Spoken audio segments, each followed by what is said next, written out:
আসসালামু আলাইকুম। আপনার ইমো আইডি অন্য কেউ যাতে কোনোভাবে হ্যাক করতে না পারে সেই সেটিংসগুলো আপনার ইমো আইডির মধ্যে কিভাবে করবেন সেই প্রসেসটি দেখিয়ে দিব আজকের এই ভিডিওতে।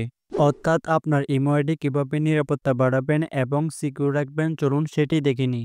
ভিডিওটি শুরু করার পূর্বে সবার কাছে একটা রিকোয়েস্ট, ভিডিওটি যদি আপনার কাছে একটু উপকার এসে থাকে তাহলে ভিডিওতে একটা লাইক করে দিবেন। এইরকম প্রয়োজনীয় ও টেক রিলেটেড ভিডিও পেতে আমার এই চ্যানেলটা সাবস্ক্রাইব করে পেজটা ফলো করে সাথেই থাকবেন।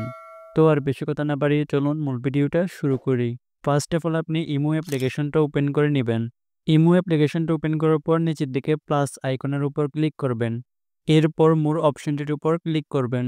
তারপর এখান থেকে আপনি সিকিউরিটি অ্যান্ড প্রাইভেসির উপর ক্লিক করবেন। এরপর নিচের দিকে একটু স্ক্রল করবেন। তারপর এখান থেকে আপনি ম্যানেজ ডিভাইস এই অপশনটির উপর ক্লিক করবেন। এখানে যদি আপনার মাল্টিপল ডিভাইস এই অপশনটি অন করা থাকে তাহলে আপনি এই অপশনটি অফ করে দিবেন। মাল্টিপল ডিভাইস অফ করার জন্য এখান থেকে আপনি আইকনটির উপর ক্লিক করবেন।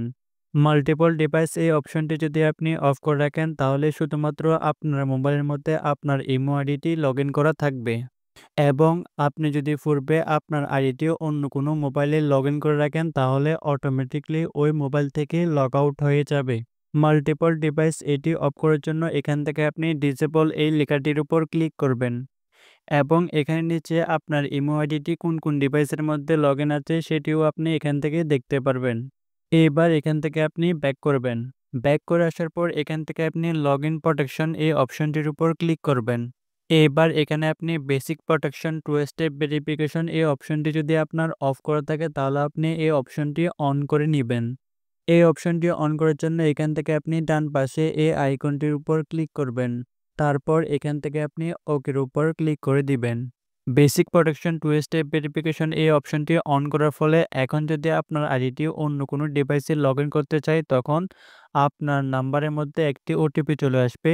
ওই ওটিপিটি ওই ডিভাইসের মধ্যে না দেওয়া পর্যন্ত আপনার ইমো আইডিটি লগ ইন করতে পারবে না।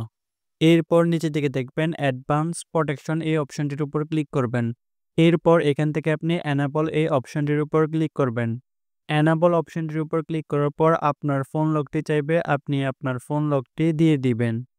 পর আপনার ওই ইমো নাম্বারের মধ্যে একটি ভেরিফিকেশন কোড চলে যাবে, ওই কোডটি অটোমেটিকলি নিয়ে নেবে যখন আপনার ওই ডিভাইসের মধ্যে আপনার ওই সিমটি থাকবে।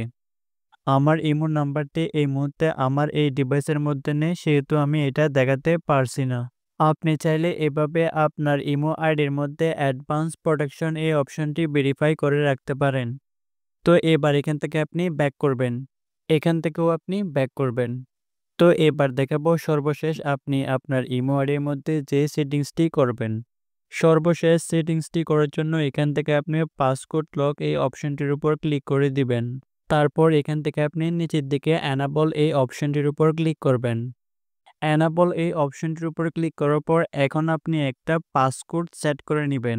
আপনি যদি পাসওয়ার্ড সেট করেন তাহলে পরবর্তীতে যখন আপনি ইমোতে প্রবেশ করবেন তখন পাসওয়ার্ড দিয়ে আপনাকে ইমোতে প্রবেশ করতে হবে। পাসওয়ার্ডটি হবে 4 ডিজিটের, আপনি 4 ডিজিটের পাসওয়ার্ডটি দিয়ে দিবেন। আপনার ওই পাসওয়ার্ডটি আবার রিটাইপ করে দিবেন। পাসওয়ার্ডটি রিটাইপ করে দেওয়ার পর আপনার পাসওয়ার্ডটি সেট হয়ে যাবে। এবার আপনি এখান থেকে ডান অপশনটির উপর ক্লিক করে দিবেন। এখন আপনি এখান থেকে অ্যাপ লক এই লেখাটির উপর ক্লিক করবেন। এবার আপনি এখান থেকে একটা টাইম সিলেক্ট করে নেবেন। আপনি এখানে যে টাইমটা সিলেক্ট করবেন, আপনি যখন ইমো থেকে বের হয়ে যাবেন ওই টাইমের পর আপনার ইমোটা লক হয়ে যাবে।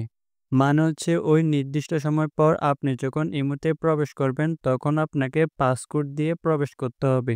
তো এভাবে আপনি আপনার ইমো আইডির নিরাপত্তা বাড়িয়ে নিতে পারবেন, যার ফলে আপনার ইমো আইডি থাকবে সেফ অ্যান্ড সিকিউর। তো আজকের এই ভিডিওটি এ পর্যন্ত, দেখা হচ্ছে পরবর্তী অন্য কোনো নতুন ভিডিওতে। সে পর্যন্ত ভালো থাকবেন, সুস্থ থাকবেন, এই চ্যানেল এবং পেজটির সাথেই থাকবেন। আল্লাহ হাফেজ।